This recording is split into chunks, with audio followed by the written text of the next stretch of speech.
దేవుని యొక్క పరిశుద్ధ నామానికి మహిమ ఘనత ప్రభావములు కలుగునుగాక.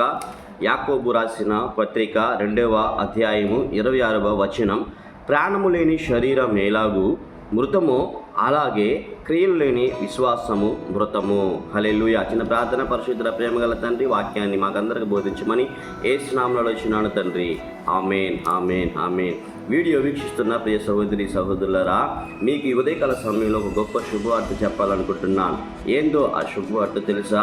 యాకోబు రాసినటువంటి పత్రికలో ఒక గొప్ప మాట ఆత్మదేవుడు రాయించినాడండి. అలాగే క్రియలు లేని విశ్వాసమును మృతము. హల్లెలూయా. ఒక వ్యక్తి జీవితంలో క్రియలు లేని విశ్వాసం అనేది ఒకటి ఉంటే అది వ్యర్థము అని బైబిల్ చెప్తుంది. నీవు ఎదుర్కొంటున్నటువంటి సమస్యలలో, నీవు పొందుకుంటున్నటువంటి అనేక శ్రమలలో, ఎదుర్కొంటున్నటువంటి నిందలలో నీకు విశ్వాసము ఉండి క్రియ లేకపోతే వ్యర్థము అని నేను చెప్పలా, బైబిల్ గ్రంథం ప్రబోధిస్తుంది. నిజంగా మన పితరులలో చూస్తే అనేక మంది భక్తులు, అనేక మంది దీర్ఘదర్శకులు అనబడిన వారు, దేవునితో నడిచినటువంటి అనేక గొప్ప గొప్ప దైవజనులలో కూడా విశ్వాసముతో పాటు క్రియలు కూడా ఉన్నవి. కాబట్టి వారు సమస్తమును జయించిరని, వారు పట్టణములను జయించిరని, వారు అనేక ప్రాబ్లమ్స్ నుంచి బయటికి వచ్చిరని బైబిల్ గ్రంథం సాక్ష్యం ఇస్తుంది కదా. అలా చూసుకుంటే అబ్రహాము, ఇస్సాకు, యాకోబు అనేవారు మాత్రమే కాకుండా మోషే, గిద్యోను, సంసోను, బారాకు ఇలాంటి అనేకమైనటువంటి భక్తులు దేవుని యందు విశ్వాసం ఉంచటం మాత్రమే కాకుండా క్రియారూపకమైన విశ్వాసము ఉంచటం వలననే వారు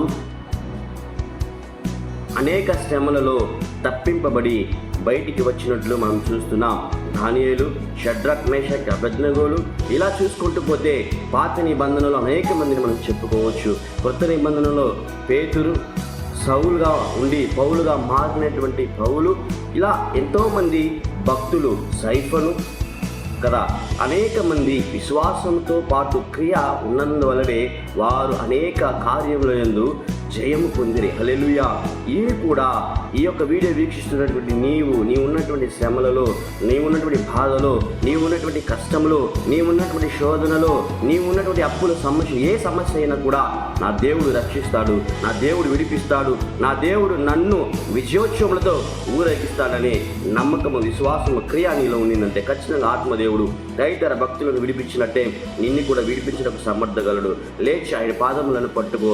ఇప్పుడే నీ సమస్యల నుంచి నీకు విడుదలిచ్చి దేవుడు నిన్ను సంతోషభరితునిగా మార్చునుగాక. ఈ వీడియో నీకు, నీ హృదయములకు సమాధానమును కలుగు చేయనుగాక. ఆమేన్, ఆమేన్, ఆమేన్.